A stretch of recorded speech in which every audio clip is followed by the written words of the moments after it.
모든 아이들은 내가 이거를 조금이라도 해보고 싶다라는 마음을 가지고 있거든요. 근데 그 마음이 왜 사라지냐면, 근데 저는 그럴 때마다 부모님들의 전제가 잘못됐다고 생각을 해요. 있는 가이드를 주는 거, 저는 그렇게 했을 때 아이들이 해볼 수 있겠는데 라는 생각이 들고, 그럼 무조건 이 아이는 끝까지 가요. 오늘 저희 채널에 되게 특별한 손님이 한 분 와주셨어요. 다 시청자분들 아실 것 같은데, 쌍둥이 대표님 두 분의 동창이자 친구이신 스몰빅클래스 조 작가님이 와주셨습니다. 네, 반갑습니다. 네. 조 작가님 뭐 다들 아시겠지만 그래도 좀 간단하게 본인 소개 좀 부탁드리겠습니다. 네, 안녕하세요. 저는 유튜브 스몰빅클래스 운영하고 있고, 또 우리 아이들을 위한 교육 프로그램 운영하고 있는 조승우라고 하고요. 오늘 서울대 쌍둥이의 비밀을 밝히러 나왔습니다. 네, 농담이고요. 이번에 이제 이 공부가 설렘이 되는 순간이라는 책을 쓰게 됐는데, 이제 이 서울대 쌍둥이 채널 보시는 많은 부모님들 아마 아이들 공부 고민 또 학습 고민 많이 가지고 계실 것 같아서, 우리 아이들 입장에서 진짜 우리 아이들이 원하는 목표를 달성하기 위해서 좀 부모님들이 어떻게 도와주셔야 되는지, 제가 이제 그동안 부모님들 만나고 또 학생들 만나면서 직접 느끼고 깨달았던 것들을 좀 이야기 짧게 드리려고 나왔습니다. 저희도 이제 학원을 운영하면서 이제 수많은 학생들 이렇게 만나고 있는데, 저희는 이제 수학을 직접적으로 가르쳐주는 이제 수학 학원이라고 한다면, 조승우 작가 같은 경우는 아이들의 이제 꿈과 희망을 찾아주는 그런 약간 동기부여의 관점에서 교육 프로그램 운영을 하고 있어요. 그래서 저도 되게 보면서 의미 있는 프로그램이라고 생각하고 있는데, 사실 대부분의 부모님들의 고민이자 특히 선생님들의 고민이 이 공부 안 하는 애들을 어떻게 할까 이걸 것 같아요. 근데 사실 이게 진짜 해답이 뾰족하지 않은 어려운 문제인 것 같거든요. 근데 그 부분에 있어서 좀 해답을 줄 수 있는 그런 자리가 되지 않을까 해서 기대하고 있습니다. 그러니까 원래는 우리가 그래도 한 6개월 정도 같이 창업을 해보자 뭐 이런 고민도 했었고, 같이 여러 가지 사업 구상도 했었는데, 이제 그때 우리 여원 대표는 이제 수학을 너무 좋아하고 수학을 가르치고 싶다, 아이들 수학 고민을 좀 도와주고 싶다, 저는 좀 아이들이 자기가 좋아하는 거 하고 싶은 거 찾고 또 이렇게 뭔가 아이들 마음을 헤아려주는 일을 하고 싶다, 그렇게 해서 이제 좀 다른 길을 가고 있지만 결국 지향하는 뭐 교육과는 비슷하지 않을까 그런 생각을 합니다. 사실 이제 방금 이제 홍 대표님이 얘기도 해주셨지만, 공부를 안 하는 아이들, 뭐 이 아이들한테 뭐 원하는 것을 찾아주고 꿈과 희망을 찾아주고, 이게 사실 뭐라고 해야 될까요? 저희 댓글에도 맨날 달리는 그런 좀 말들인데, 번지르르한 그런 뭔가 답변이다. 뭐 할 아이는 하고 안 할 아이는 안 한다, 이렇게 생각하시는 부모님들도 많은 것 같아요. 근데 이렇게 생각하시는 부모님들한테 정말 어떻게 좀 메시지를 잘 전달해 주실 수 있을지, 어떤 이야기들로 조금 설득을 해 주실 수 있을지 좀 궁금해요. 그래서 제가 이제 뭐 꿈과 희망 이렇게 얘기하면 뭔가 새나라의 뭐 이런 거 같지만, 사실은 그냥 정말 공부라는 목적 하나만, 입시라는 목적만 좁혀서 그것만 놓고 얘기를 해봐도, 사실 부모님들이 원하시는 거는 두 가지일 거예요. 결국 아이가 공부를 정말 열심히 하는 것, 정말 그래서 잔소리 좀 그만하게 해주는 것. 두 번째는 그래서 실제로 성적이 잘 나와서 아이가 원하는, 혹은 뭐 부모님이 기대하는 성적을 받고 좋은 원하는 대학에 가는 거겠죠. 근데 그 목적만 놓고 봤을 때 과연 아이들이 그 목적을 달성하는데 아이들에게 필요한 진짜 본질이 뭐냐, 저는 그런 관점에서 접근하는 건데, 사실 이제 제가 거의 10년 동안 학생들 만나고 부모님들을 만나는 일을 해왔는데, 이제 대부분의 부모님들이 저에게 이제 상담을 하시거나 컨설팅을 요청하시면, 저희 아이는 왜 이렇게 공부를 하기 싫어할까요? 왜 이렇게 공부를 안 할까요? 근데 저는 그럴 때마다 부모님들의 접근법이 저는 좀 전제가 잘못됐다고 생각을 해요. 왜냐면 부모님들은 우리 아이가 공부할 마음이 없다, 공부할 생각이 없다라고 하시지만, 저는 늘 말씀드리는 거지만 이것 또한 안타까운 현실인데, 대한민국의 모든 아이들은 전 공부를 잘하고 싶은 마음 누구나 가지고 있다고 생각해요. 왜 그러냐면, 너무나 상식적이지만 대한민국에서 초등학교 6년, 뭐 중학교 3년 보내잖아요. 그럼 공부를 잘한다는 게 어떤 건지 아이들 다 알고요. 모든 사람은 누구에게나 부모님으로부터, 친구로부터 인정받고 싶은 마음을, 내가 공부 잘하는 학생이 돼서 인정받고 싶은 마음 누구나 가지고 있거든요. 그러니까 이 아이는 안 하는 게 아니라 못 하는 거다. 잘하고 싶은 마음이 있지만 아이들에게는 그 잘하고 싶은 마음을 뭔가 행동으로 옮기는 그 사이에 벽이 저는 존재한다고 생각하고, 결국 이번에 이 책을 쓴 것도 그 벽을 넘어서야 사실은 우리가 그토록 부모님들이 원하시는 공부 성적이란 결과를 달성하는, 저는 그게 진짜 본질이라고 생각을 하고, 뭐 두 분도 저희 유튜브 채널 나와서 얘기하신 거지만 결국 그거 없이 공부 잘하는 애들을 못 봤거든요. 근데 우리는 당장의 눈앞의 성적, 당장 뭔가 이 문제를 해결해야 한다라는, 좀 죄송한 얘기지만 조급한 마음에 너무 그러다 보니까 자꾸 이제 외부에서 자꾸 솔루션을 찾게 되죠. 학원을 보내고 과외를 시키고. 근데 뭐 부모님들 다 아실 거예요. 그렇게 아무리 좋은 선생님 붙여주고 좋은 학원 보내도 결국 이 아이의 마음속에 내가 공부를 해봐야겠다, 혹은 내가 공부를 잘할 수 있겠는데 라는 생각이 들지 않으면 이 아이는 절대로 움직이지 않습니다. 근데 그거를 들여다보지 않고 자꾸 우리는 본질이 아닌 것들을 아이들 이렇게 헤매고 있지 않나, 그런 문제의식에서 저는 이 책을 썼고, 또 지금 하고 있는 일도 사실은 그런 이유로 하고 있습니다. 그렇다면은 좀 아까 이제 부모님들의 어떤 그 접근법 이런 것들이 잘못되었다고 말씀을 하셨는데, 그럼 조금 더 구체적으로 설명을 해주시면 어떤 부분이 있을까요? 제가 아이들의 동기, 뭐 공부든 뭐든 동기에는 크게 뭐 두 가지가 있다고 생각해요. 첫 번째는 뭔가를 할 수 있다는 동기, 두 번째는 하고 싶다는 동기. 근데 보통 부모님들은 두 번째 거에 늘 문제의식을 가지고 계시거든요. 그러니까 매번 서울대 투어 시켜주시고, 근데 그거 다 아시겠지만 3일 안 가요. 물론 이제 이게 특별한 계기가 될 수는 있겠지만 애들이 하고 싶은 마음이 없어서가 아니라, 그러니까 예를 들면 초등학교 어릴 때 아이들 생각해보면 되게 호기심도 넘치고, 막 예를 들면 학교 다닐 때 발표도 열심히 하고 막 임원 선거도 나가고 막 하잖아요. 그러니까 그거는 내가 그냥 백지 상태일 때 모든 아이들은 내가 이거를 조금이라도 해보고 싶다 라는 마음을 가지고 있거든요. 근데 그 마음이 왜 사라지냐면, 결국 어느 순간 공부든 뭐든 벽을 만나면 내가 이거를 해볼 수 있겠는데 라는 생각을 못 하게 돼요. 근데 사람은 늘 얘기 드리는 건데, 할 수 있다는 생각이 드는 범위의 일 안에서만 하고 싶다는 생각을 할 수 있어요. 고로 뒤집어서 얘기하면, 아이들이 공부를 안 하고 하기 싫어하는 이유는요, 잘하고 싶지 않은 게 아니라 내가 이거를 할 수 있을 것 같다는 생각이 안 들어서 그래요. 예를 들어 더 들어가 볼게요. 애들이 이제 결국은 공부라는 벽에 맞닥뜨리는 큰 계기가 두 가지가 있습니다. 첫 번째는 초등 고학년이 되고 혹은 중학교에 가거나 고등학교에 가거나, 즉 무슨 얘기냐, 학년이 올라가서 상급 학교에 진학해서 실제로 학업의 난이도가 올라가고 양이 많아질 때 첫 번째 벽을 만나요. 근데 두 번째는 거기에 사춘기라는 게 이제 또 다른 기름을 붓는데, 이게 두 번째 거를 한번 잘 생각해 보시면, 사춘기 이전과 이후의 가장 큰 특징 중에 하나는 아이들이 다른 사람들 시선을 그 이전보다 훨씬 더 많이 신경 씁니다. 그전에는 그냥 했어요. 근데 사춘기가 지나고 막상 고학년 되고 중학교 와보니까 나보다 잘하는 애들이 너무 많은 거예요. 근데 그 중에는 나보다 별로 열심히 안 하는 것 같은데 더 잘하는 애들이 많고, 막 선행이 많이 하는 애들도 있고, 그러니까 어느 순간 내가 엄두가 안 나기 시작하는 거죠. 해볼 수 있겠는데 라는 생각이 안 들기 시작하는 거예요. 그러면 서서히 쟤는 공부머리 있는 애, 뭐 어른들 막 제가 제일 싫어하는 말이 공부머리라는 말이거든요. 그 말이 아이들한테 어떤 메시지를 주는 거냐면, 결국은 그 공부머리라는 말로부터 대다수의 아이들은 어떤 영향을 받냐면, 공부할 때 공부머리가 제일 중요한데 그 공부머리가 나한테는 없어 라는 영향을 받는단 말이죠. 그러면 그 다른 아이들과 나를 비교하면서, 꼭 그게 부모님이 꼭 직접적으로 비교를 하지 않아도 이미 세상의 아이들을 자기 자신과 다른 사람들이 비교하게 만들고, 대다수 80%의 아이들은 그로부터 나는 안 될 거야, 나는 그런 재능이 없어, 나는 좀 그런 게 부족해. 그러면 아까 말씀드렸던 할 수 있다는 생각이 들어야 하고 싶다는 생각이 든다. 근데 할 수 있다는 생각이 점점점 사라지는 거예요. 그러니까 아이들이 점점 고학년 올라가면서 혹은 중학교 가면서 제일 많이 제가 듣는 얘기가, 저희 아이가 어릴 때는 잘했는데, 그게 사실은 공부에 학업에 여러 가지 뭐 측면이 있겠지만, 결국 핵심은 이 아이의 마음속에 초등학교 이전에 비해서 중학교 고등학교 때 그걸 잘할 수 있겠다는 기대가 점점 줄어드는 거예요. 그러니까 두 분이 이제 수학 전문가니까 잘 아실 텐데, 애들이 언제 수포자가 되냐면요, 수학이 재미없어서 뭐 수학을 못해서, 이건 사실 결과죠. 결국 핵심 본질은 내가 더 이상 시간과 에너지를 쏟아부어도 내 수학 실력이 나아질 거라는 기대가 들지 않을 때 사람은 수학을 포기하는 거거든요. 그러니까 그런 점에서 저는 결국 우리가 놓치지 말아야 하는 거는, 아이들 마음속에 정말 해볼 수 있겠는데 이 생각 하나만 들어도 저는 다른 문제들이 다 사실 해결될 수 있고, 이 많은 도미노를 썰어뜨리는 그 첫 번째 도미노가 저는 그 마음이라고 생각을 합니다. 되게 이게 좋은 포인트인 것 같은 게, 학원에서 부모님들 상담 많이 하잖아요. 그러면서 느끼는 게, 우리 애는 공부할 마음이 없어요 한 다음에 선생님이 강하게 공부시켜주세요 이렇게 생각을 하거든요. 그러니까 마음이 없으니까 강제로라도 시켜달라 이런 말씀을 하시는데, 조 작가님 말씀해주신 것처럼 아이들은 누구나 다 잘해서 인정받고 싶은 마음이 사실 속으로 있는데, 근데 내가 해도 결과가 안 나올 것 같으니까 계속 위축되고 열심히 안 하게 되고, 이 문제가 본질인 것 같아요. 저 전적으로 공감을 하고, 그러니까 이게 아이들의 머릿속 마음 상태를 들여다보면 그런 거죠. 결국은 내가 열심히 했는데도 성과가 안 나오잖아요. 그게 내가 맞닥뜨릴 수 있는 최악의 상황인 거예요. 그러니까 부모님들이 또 그거에 대해서 내가 나름대로 열심히 하면 주변 사람들이 기대를 하고 어른들이 기대를 해요. 근데 제가 어디서 봤는데, 사춘기 시기가 아이러니하게도 전 연령대를 통틀어서 부모에 대한 충성심이 가장 높은 시기라고 하더라고요. 그러니까 그 얘기는 부모님이 나에게 어떤 기대를 했을 때 그걸 실망시키는 것이 가장 두려운 시기라는 거죠. 그러면 뭐냐면, 내가 열심히 하는 것처럼 보여주고 그거에 대해서 부모님이 기대를 했을 때 실망하는 것이 그 아이가 맞닥뜨릴 수 있는 가장 최악의 상황인 거예요. 그러니까 공부할 마음이 없는 것처럼 행동한다는 거예요. 제가 하고 싶은 얘기는, 그러니까 노력하지 않는 것처럼, 그래야 내가 안 다치고 내가 못난 사람이 안 되니까, 내가 상처를 안 받으니까 방어 기제죠. 최근에 제가 올린 영상 중에 부모님들 왜 그런 고민 얘기 많이 하시더라고요. 아이들이 학원에 뭐 숙제를 안 해가는데 이거 계속 보내야 되냐, 진도를 못 따라가는데 이거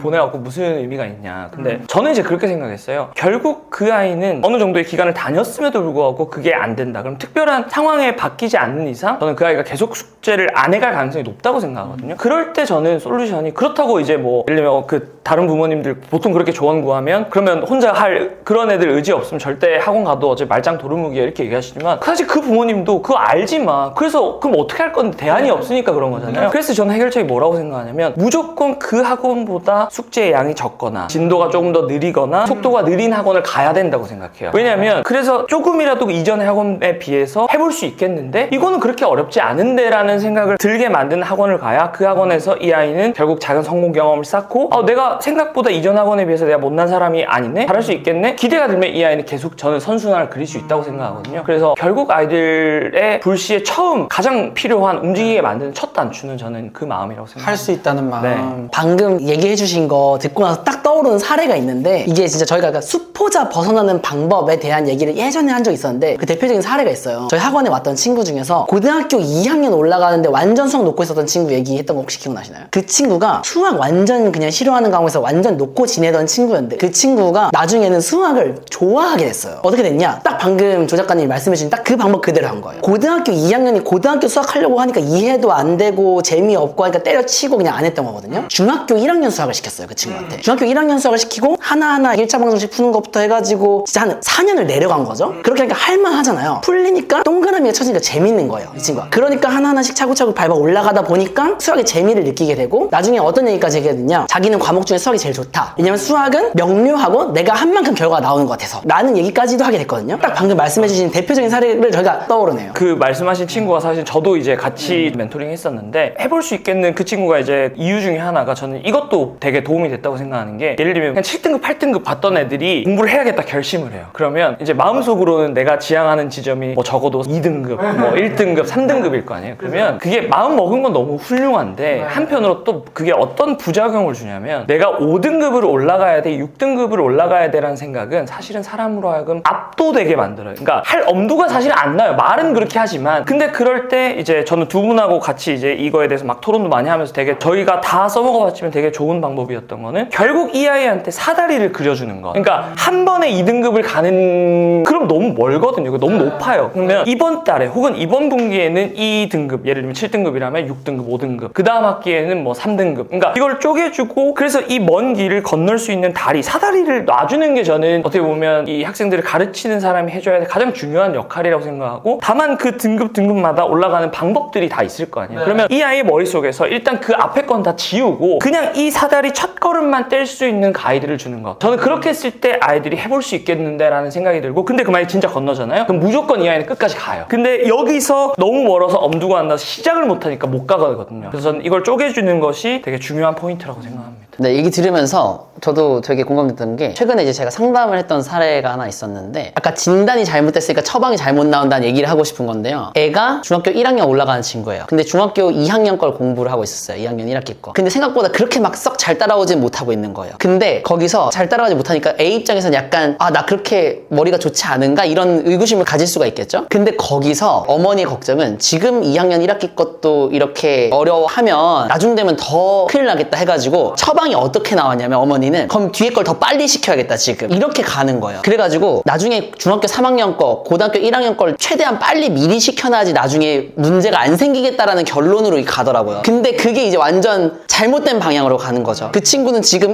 1학년인데 1학년 건 잘하고 있는 친구거든요. 근데 2학년 걸 하고 있기 때문에 어려워하고 있는 건데 그 친구한테 시간이 부족할 것 같다는 이유로 그 뒤에 더 어려운 걸 갖고 와버리면 괜히 더 이상 이제 나는 아예 수학을 못하는 애다라는 이제 본인의 그런 생각을 갖고 가면서 이제 그런 수학을 포기하게 될 수도 있는 그런 지경에 이를 수 있는 거죠. 들은 사실은 인풋 넣으면 딱딱딱 해서 아웃풋이 나오는 기계가 아니고 기계와 사람의 가장 큰 차이는 결국은 사람은 내가 그래도 해볼 수 있겠는데 라는 생각이 딱 드는 그 수준까지 일을 하게 되고 하고 싶어지고 근데 뒤에 거를 넣는다고 해서 이거에 대한 아웃풋이 나오는 게 아니라는 거. 오히려 그게 결국 이 아이가 갖고 있었던 해볼 수 있겠는데 라는 생각을 없애버리는 거죠. 저도 예를 들면 초6 때 되게 선행하는 대형학원 수학학원을 처음 갔는데 진짜 한 달 다니는데 거의 바보가 되는 된 느낌? 딴 애들 막 다 이해한 것 같은데 나는 이해를 못했어요. 근데 그걸 질문을 할 분위기도 아니고, 그러니까 그때부터 제가 고1 때 첫 수학 30점 받았고 중학교 고등학교 늘 수학에 대한, 지금도 제가 수학 시험 치는 꿈을 진짜 군대 다시 가는 꿈은 안 꿔도 그 정도로 그게 있어요. 근데 그때부터 시작이었던 것 같아요. 결국은 나는 수학을 못하는 사람이라는 그 마음이 이 허들을 넘는데 너무너무 어렵더라고요. 그러니까 저는 얘기가 나온 김에 부모님들 이제 두 분도 많이 만나시겠지만 부모님들 마음도 충분히 이해는 해요. 그러니까 오히려 내가 지금 잘 안 챙겨가지고 우리 아이만 뒤처지는 게 아닐까, 이게 부모님들이 가지는 가장 큰 우려와 일종의 뭐 죄책감 이런 건데, 저는 그럴 수밖에 없는 게 세상이 그런 소신이 있어도 그걸 흔들게 두잖아요. 근데 저는 이 자리 빌어서 얘기 드리고 싶은 거, 그냥 우리 아이에게 맞는 속도와 진도로 해도 된다라고 그런 생각을 갖고 계신 분들이라면 저는 전적으로 계속해서 그 마음으로 계속 가시면 분명히 좋은 성과가 있을 거라고 생각합니다. 되게 좋은 표현인 것 같아요. 아이가 할 수 있겠다라는 거에 집중을 해서 교육을 이렇게 해나간다면은 계속 그 아이는 나는 할 수 있어, 난 할 수 있어 라는 그런 마음가짐을 가지게 되는 거잖아요. 그렇죠. 그러니까 부모님들 초점이 사실은 이렇게 그런 거예요. 제가 늘 얘기하는 건데, 부모에서 학부모가 되면, 예를 들면 부모일 때는요, 초점이 어디가 있었냐면, 저도 뭐 감히 아이를 안 키워봤기 때문에 이렇게 얘기하는 게 좀 그렇지만, 부모일 때는 애들이 정말 걸음마만 떼도 얼마나 행복해 하셨어요. 똥 싸는 거 보고 우리 아이 천재다. 막 영어로 한마디만 해도. 근데 학부모가 붙으니까 결국 그 학은 주변의 환경, 주변의 경쟁 이런 것들에 대한, 그리고 그때 그럼 초점이 어디로 가느냐? 결국 우리 아이가 잘하고 있는 것보다 못하는 걸 자꾸 보게 돼요. 부족한 거. 근데 그게 이제 왜 그런지를 알아요. 뒤처지는 것에 대한 두려움. 근데 못하는 걸 보니까 진짜 이 아이는 어느 순간 나는 못하고 있다고 느껴지는 거예요. 왜냐면 그게 언어적인 거든 비언어적인 거든 부모님의 불안, 우려, 부정적인 피드백들이 이 아이로 하여금 똑같이 느끼게 감정을 전이시키게 되거든요. 그래서 저는 결국 부모님들이 아이들을 계속 그 마음을 유지시켜 주기 위해서 가장 중요한 거는 부모님들의 초점이 어디로 향해 있느냐. 이 아이가 잘하고 있는 거, 그래서 얘가 이번 주에 지난주에 비해 나아진 거, 이번 달에 지난달에 비해서 나아진 거를 보고 있는가, 아니면 지금 뭔가 계속해서 부족한 것들만 눈에 들어오는가. 만약에 후자라고 하신다면 지금 내 포커스의 어떤 세팅을 한 번은 다시 좀 돌아보실 필요가 있지 않나 생각합니다. 제가 이제 작가님 책도 읽어봤거든요. 작가님은 어떤 그런 할 수 있다라는 마음이 이제 본질이다라고 생각하시게 된 어떤 계기나 그런 것들이 있으셨는지 좀 궁금해요. 일단은 저도 이제 뭐 초등학교 때는 공부를 잘 못했었고, 이제 중학교 때 뭐 나름대로 뭐 여느 중학생들처럼 열심히 공부를 했고, 그래서 고등학교에 와서 이 친구들을 만났고, 배치고사 첫 시험을 봤는데 수학을 30점을 받았어요. 그리고 이제 1학기 때 진짜 열심히 공부를 했었고, 그래서 그래도 한 2, 3등급은 나오겠지. 뭐 다 중학교 때 그래도 나름 공부를 잘했었으니까. 근데 5등급 받고 2학기 때도 5등급 내지 6등급을 받았어요. 그러니까 진짜 처음으로 어떤 걸 느꼈냐면, 진짜 내가 정말 죽어라 해도 안 되는 게 있구나. 근데 그 마음은 어떤 것도 하지 못하게 만들더라고요. 결국 그때 저는 학교 자퇴하려고 했고 우울증 진단을 받았어요. 그러니까 내가 뭔가를 해도 이걸 할 수 있을 거야 라는 기대값이 사라지니까 사람이 움직이기가 어렵더라고요. 근데 이제 그때 사실은 제가 이 마음을 다시 좀 일어설 수 있었을 때 가장 큰 역할을 했던 거는 사실 저희 부모님이었어요. 저희 어머니였고, 저희 어머니가, 저도 이제 나중에 알았는데 어릴 때부터 제가 잘했던 거, 뭐 성취라고 하죠. 그거를 다 기록을 해놓으셨던 거예요. 그러고 제가 이제 우울증 진단받고 왔을 때 그때도 이제 그런 것들을 좀 많이 읽어주셨었고, 제가 이 에피소드는 많이 얘기를 드렸는데, 제가 학생회장 선거 나갔을 때 이제 알겠지만 처음에 지지율 꼴찌였거든요. 얘는 왜 나왔지?